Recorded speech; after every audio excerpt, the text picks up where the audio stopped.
The Magician, written by CT963.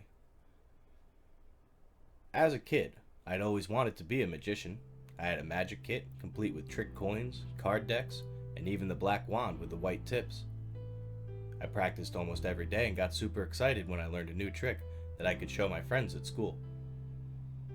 When my best friend Timmy told me he'd be having a magician at his upcoming birthday party, I got so excited. I practiced my tricks with the intention of impressing the first actual magician I'd seen in real life. Up until then, I'd only seen them on TV. Sunday came around, Timmy's party. We were the first to arrive. I made sure of it. I wanted to be there when the magician set up. I watched with anticipation when a white van with a crudely spray-painted mural of a wide grin, white-faced man in a tuxedo enchanting an oversized top hat rolled into the driveway. The uneasiness that I felt at the sight of a creepy painting should have tipped me off that something was off. But my childish excitement overwhelmed me.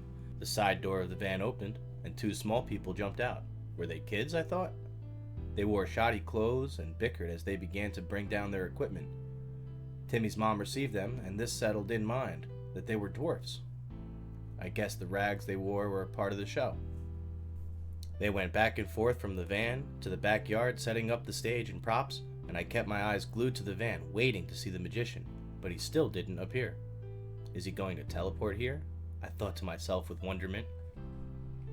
Guests arrived, and the party went on in a daze. All I could think about was the magic show. Finally, it was showtime. The two dwarfs started with a dance and a juggling act, and I noticed that they were really young. In fact, they really looked like kids. Then behind the curtain they'd erected earlier, I heard a snap like the uncorking of a wine bottle. "And with you now, the amazing Peter," the dwarfs said in unison. From behind the curtain, a tall man stepped out. The kids cheered. I was mesmerized, but I couldn't help but feel somewhat creeped out by his appearance. He had caked on white makeup, a pinstripe mustache turned up at the ends, and slicked back thin, shiny jet black hair. He smiled, and his teeth contrasted yellow with his pale face. He did tricks I'd never seen before. He levitated, appeared to teleport, conjured more dwarfs, and at one point even duplicated himself.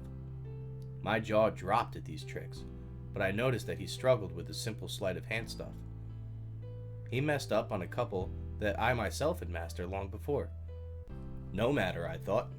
All the other stuff more than made up for it. Next, he asked for a volunteer. My hand instantly shot up and he picked me.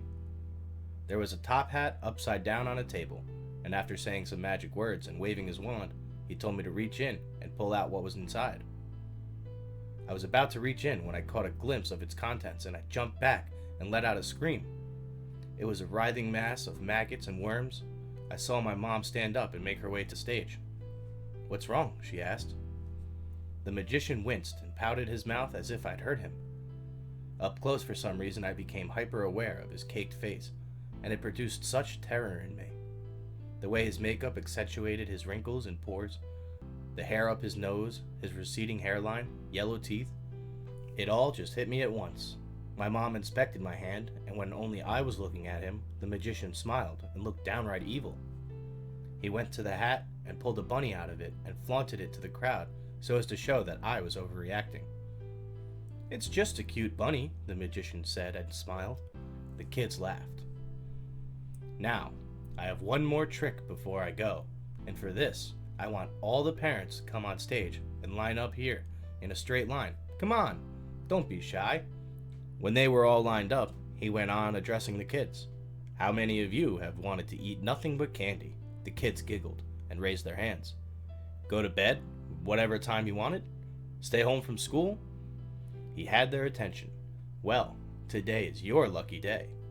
I'm going to hypnotize your parents so that you can do just that." The parents on stage looked at one another. They played along, smiling, waving at their kids. Through the side gate, one of the dwarfs drove in the white van. The headlights turned on and shone a strange, wavy blue light. "All right, parents. I need you all to stare at the blue light and repeat after me. I have no children. No children have I had." They followed along. "Go back with good old Peter, your wise and loving dad." I have no children have I had. Go back with good old Peter, your wise and loving dad. Peter led them for about 5 go-arounds of his chant. Some of the kids became scared and began to cry. Finally, the blue headlights went out. Our parents stopped chanting. They all looked disoriented and confused. And now, Peter addressed the parents, it is time for us to go. Come along, children.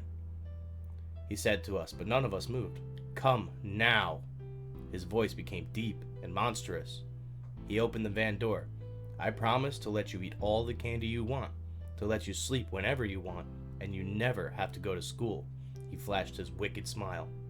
We looked to our parents, but all they did was wave goodbye.